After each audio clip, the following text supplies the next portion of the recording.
apakah hewan peliharaan kita akan ada di surga? Pernahkah kamu duduk sendirian, memandangi foto lama hewan peliharaanmu, dan tiba-tiba kamu merasa sesak? Bukan hanya karena kamu rindu, tapi karena kamu bertanya, apakah aku akan melihat dia lagi di surga? Pertanyaan ini mungkin terdengar sederhana, tapi bagi banyak orang, ini adalah pertanyaan yang menyentuh hati terdalam. Anjing yang selalu menunggumu di depan pintu, kucing yang tidur di dadamu saat kamu menangis, makhluk-makhluk kecil yang tak pernah bicara, tapi somehow mengerti lebih dalam dari manusia. Jadi apakah mereka hanya debu yang lenyap ketika mati? Atau apakah kasih yang kita rasakan bersama mereka akan bertahan sampai kekekalan? Alkitab tidak pernah secara eksplisit berkata, anjingmu akan ada di surga. Namun Alkitab juga tidak bilang, tidak akan ada hewan peliharaan di sana. Yang kita tahu Tuhan menciptakan mereka. Tuhan berkata ciptaan itu sungguh amat baik. Dan dalam kitab Kejadian, binatang diciptakan sebelum manusia. Mereka adalah bagian dari rumah pertama kita, Taman Eden. Ketika dunia jatuh dalam dosa, bukan hanya manusia yang rusak. Seluruh ciptaan ikut mengerang, termasuk hewan-hewan itu.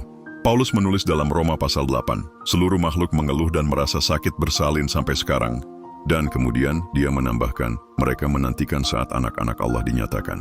Artinya, ciptaan pun menunggu penebusan, sebuah pemulihan besar yang belum selesai. Yesaya menggambarkan saat itu seperti ini. Singa akan makan jerami seperti lembu. Anak kecil akan bermain dekat sarang ular. Tidak ada yang akan menyakiti atau membinasakan. Apakah ini hanya simbolis? Mungkin.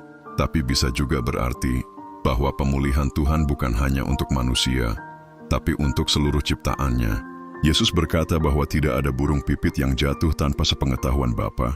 Jika Tuhan begitu peduli pada burung, mengapa kita ragu bahwa Dia peduli pada hewan peliharaanmu? Dan kemudian di akhir Alkitab, Yohanes melihat penglihatan besar. Dia berkata, lalu aku melihat langit yang baru dan bumi yang baru, sebab langit yang pertama dan bumi yang pertama telah berlalu. Wahyu 21 ayat 1. Taman yang rusak di Kejadian akan dipulihkan dalam taman kekal yang sempurna. Di sana tidak ada lagi maut, tidak ada air mata, dan segala sesuatu dijadikan baru. Apakah itu termasuk hewan yang kita kasihi? Mungkin ya. Namun penting untuk kita mengerti, surga bukan tentang mendapatkan kembali semua yang kita suka. Surga adalah tentang melihat kemuliaan Allah secara sempurna. Semua hal lain, termasuk hewan peliharaan kita, adalah bonus dari kasih-Nya. Jadi apakah hewan peliharaanmu akan ada di sana? Jawabannya mungkin ini. Jika kehadiran mereka akan menambah sukacitamu dalam hadirat Tuhan, jika itu membuat kekekalan semakin indah, maka ya sangat mungkin Tuhan akan memulihkan mereka juga. Tuhan tidak kekurangan kreativitas, Dia tidak miskin kasih.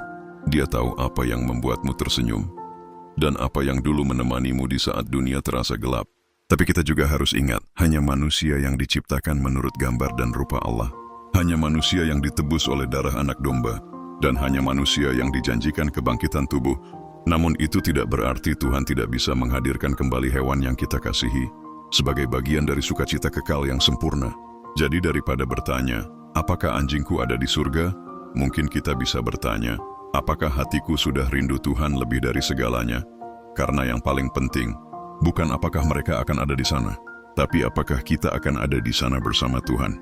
Dan jika kamu percaya kepada Kristus, jika kamu telah diselamatkan oleh anugerah-Nya, maka surga bukan sekadar pengharapan, itu adalah janji. Dan siapa tahu, mungkin di tengah taman baru yang sempurna, ada satu suara gonggongan kecil atau dengkuran lembut di kakimu yang menyambutmu pulang.